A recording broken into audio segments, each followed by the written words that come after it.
Hello बच्चों, आज की क्लास में आपका स्वागत है। आज हम पढ़ेंगे कक्षा 1 की सारंगी बुक से पाठ 14 बरखा और मेघा।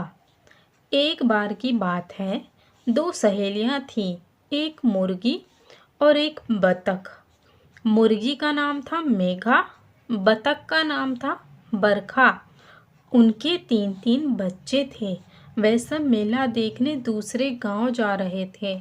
रास्ते में नदी आ गई। मेघा ने कहा, हम नदी कैसे पार करेंगे? हम तो डूब जाएंगे। बरखा ने कहा, हम सब तैरकर नदी पार कर लेंगे। मेघा ने पूछा, वो कैसे? बरखा ने सबको पास बुलाया और अपनी जुगत बताई। सभी खुशी से उछल पड़े। हुर्रे!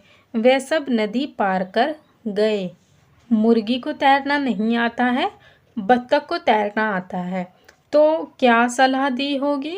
उसने सलाह दी होगी कि बत्तख के बच्चे के ऊपर मुर्गी के बच्चे बैठेंगे और मेरे ऊपर तुम बैठ जाना। इस तरह से हम सब नदी पार कर लेंगे।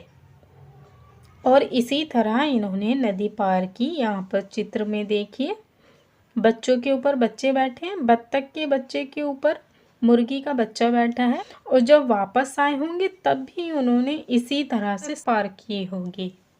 बातचीत के लिए प्रश्न नंबर 1, मेघा और बरखा ने बच्चों के साथ नदी कैसे पार की? उत्तर, बरखा की पीठ पर मेघा बैठ गई। बरखा के बच्चों की पीठ पर मेघा के बच्चे बैठ गए। इस तरह सबने नदी पार की।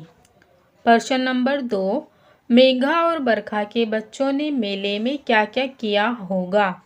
उत्तर, झूला झूले होंगे, खिलौने खरीदे होंगे और अपनी मनपसंद की चीज़ें खाई होंगी।